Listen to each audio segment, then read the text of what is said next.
Aljabar membuat macet ya. Terus Bapak merekomendasikan dihentikan kunjungan, gimana Pak? Komentar Bapak?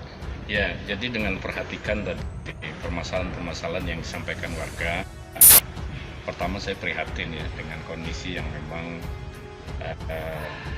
bukan hanya warga setempat ya, warga lain juga sudah saya menerima laporannya. Ada teman membawa ibu-ibu majelis taklim, padahal orang Kota Bandung, pergi 4 jam pulang 2 jam. Nah, ini dia hanya sekali gitu ya. Bagaimana warga situ yang tiap hari berhadapan dengan kondisi seperti ini sangat memprihatinkan. Maka kemudian memperhatikan apa yang dikeluhkan oleh warga tadi, saya merekomendasikan pertama, hentikan dulu sementara aktivitas kunjungan ke Masjid Aljabar sampai fasilitas atau infrastruktur yang ada untuk mengakses ke masjid itu memadai gitu ya, dan tidak membuat kemudian masalah bagi warga, dampak negatif bagi warga. Itu yang saya usulkan. Kedua, saya mengusulkan adanya replanning terhadap rencana induk Masjid Aljabar. Kenapa? Karena jangan sampai kita membuat suatu bangunan yang kita sudah prediksi bahwa dia akan dikunjungi atau menjadi destinasi ibadah maupun wisata, tapi kemudian fasilitas atau infrastruktur yang belum terbangun itu menghambat kemudian kunjungan ke situ gitu ya.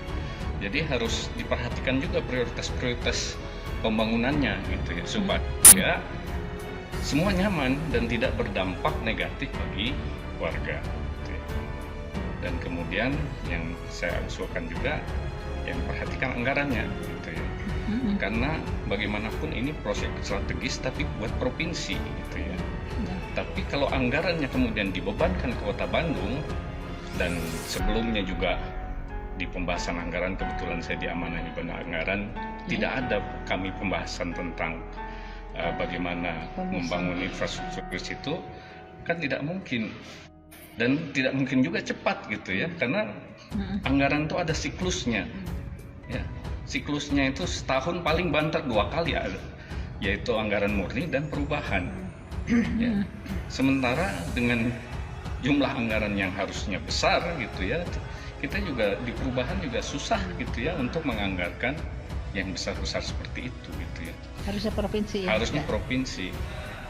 Jadi saya mohon perhatian sekali dari pemerintah provinsi, keluhan-keluhan warga ini menjadi perhatian dan segera diberikan solusinya gitu ya. Dan saya minta juga kepada pemerintah provinsi ya, dalam hal membangun ya, kita perlu rencana induk yang memang benar-benar punya prioritas-prioritas yang membuat kita semua nyaman lah gitu ya. Jangan sampai ada dampak negatif apalagi besar bagi warga.